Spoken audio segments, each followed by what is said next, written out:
You are, and if you have something you'd like to share.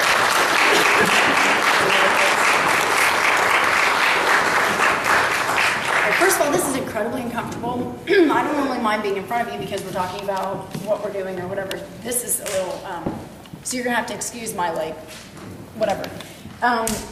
One of the coolest things was when I was a kid, my mom and dad gave me, well, they gave me a lot of stuff and made me very spoiled, but the coolest thing, one of the coolest things that they gave me was they gave me the gift of private education.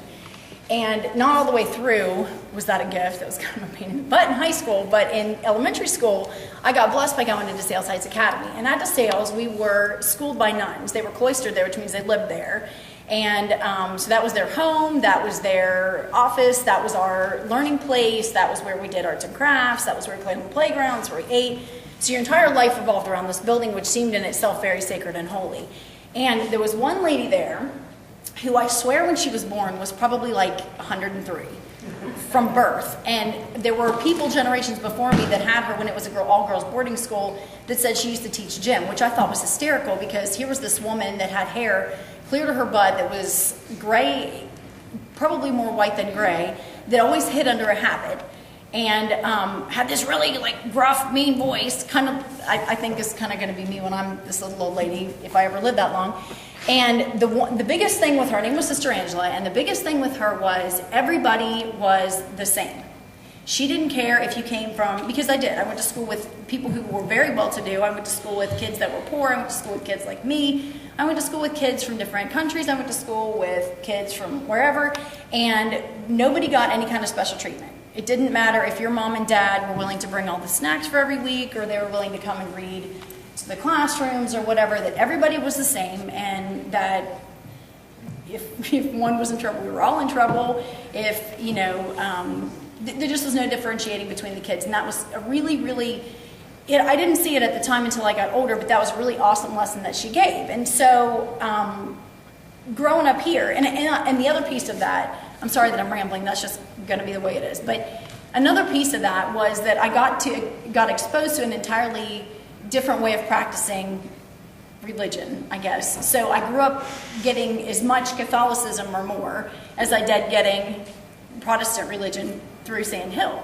So, and it was very diverse, and it was also really, really, it just made for a wonderful foundation, a very rich environment to grow up in. So I'm really grateful for that. I'm grateful for the ladies that taught us the way that Sister Angela taught us, because it seemed to be an underlying theme with those women there.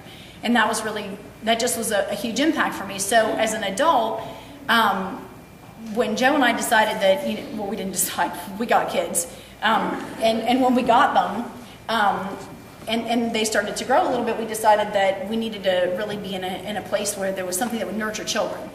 And at the time, Jeff Nolte was the pastor here, and he was a lot like me in that he was very ADD and had a lot of energy and was nonsense and was magnetic in his personality, and that you just couldn't help but like him. You couldn't help but be attracted to him. He just sucked you in.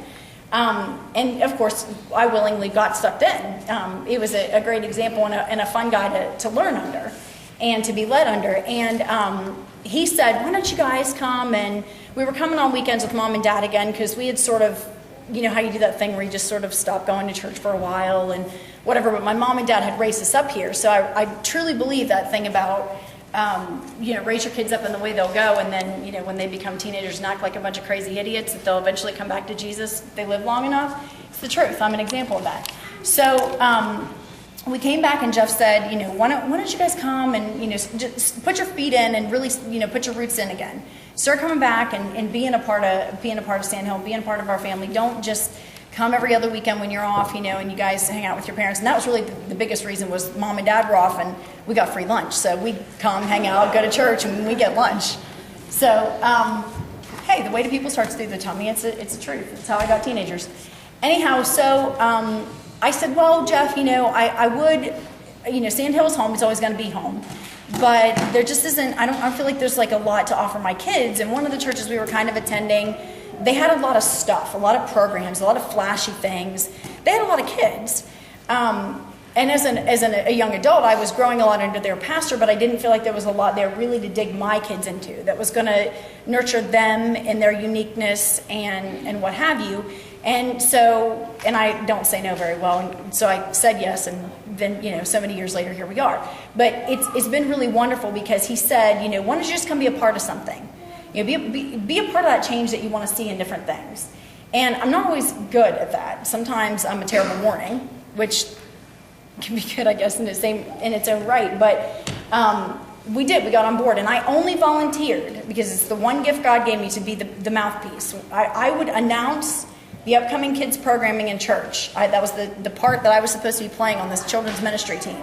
And 14 or whatever years later, here I am, the mouthpiece again. So, I don't know. Anyway, my mom was right. There's a huge legacy. This celebration, I appreciate that you're loving on me, and I know that you love me, and I thank you for that. And for those of you who don't, thank you for not saying that.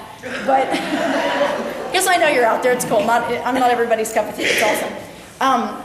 But there's a wonderful legacy that we lead as Christians, as believers, as Sandhillies or Sandhillians, depending on your day, in our communities, in our homes, and what have you. And the coolest gift has been that, I have stuff from when I was Maggie's age that has Donna Dixon on it, where she was a Sunday school teacher. I have a plethora of certificates from Janice and Christine and Frances Conroy, and Debbie was my other mother, was my first Sunday school teacher, and Cookie beat my rear end, obviously not enough, and had me through class, and everybody has been wonderful investors in all of us. And it just so happens that because I'm obnoxious and generally in front of people that, I guess you feel like you have to make a fuss, I don't know, but thank you for that.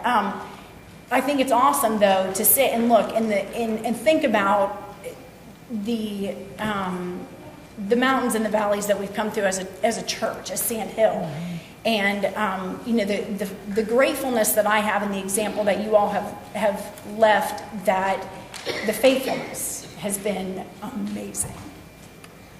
The opportunity for my children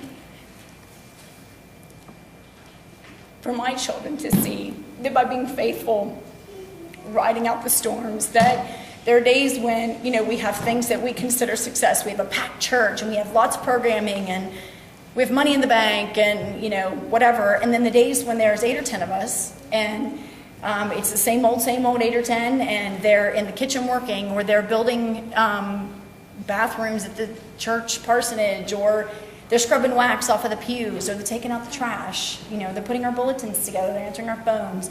All those things. Everybody here, whether you feel like you have this role, it's your job at the church, or whether you're just a pew warmer, we're all important. And you don't know when you're missing in your pew, it matters to the person who sits in that pew with you every week, and what a big deal that is to them. So continue to be faithful. Be faithful to the ministries that the people before us who are in heaven going, oh my God, what are they doing down there? Have left. Be faithful to each other, because that's what we're called to do. I have the luxury of not knowing the difference between blood family and not blood family, because my mom and dad are not from this area. So the butt whoopings that I got weren't generally from my granny, they were from Janice or from Christine or whomever, and I feel very blessed that we can take away all the awesome things, I hope that Emily didn't get her fashion sense from me. God help her. She probably wears full underwear. And just for the record, the church did not like that. They didn't, okay? But I felt welcome. I'm glad you felt welcome. I'm very appreciative that I've had the opportunity to grow up with you all. And so the good things that you see are simply just a reflection of the things that you have invested in. I'm very grateful. I'm grateful that I could raise my girls here. And I'm sorry for the loss that I feel a little bit in my heart, because I feel that I was made for this. But with all things, there's a season and there's a transition, and everything in that can be good. It's just different. So we have to rally together and build up a new team, or an existing team. We have to make it strong. We have to get behind it as a church, and we have to continue to pour our lives into each other, and mostly into our young people, because they're picking out our nursing homes. That's what my dad used to tell me. All right, I love you. I appreciate you. I thank you so much for loving me and surrounding me all these times and putting up with me. I know that has been not everybody's favorite thing, but I appreciate it. So we get to eat spaghetti for dinner tonight. That's awesome. No one has to cook. Well, no one but Kim and Sandy and Ann and Mom and Nance and whoever, no? Yeah. Okay, Yeah, all just right. Minkin. I love you, thank you.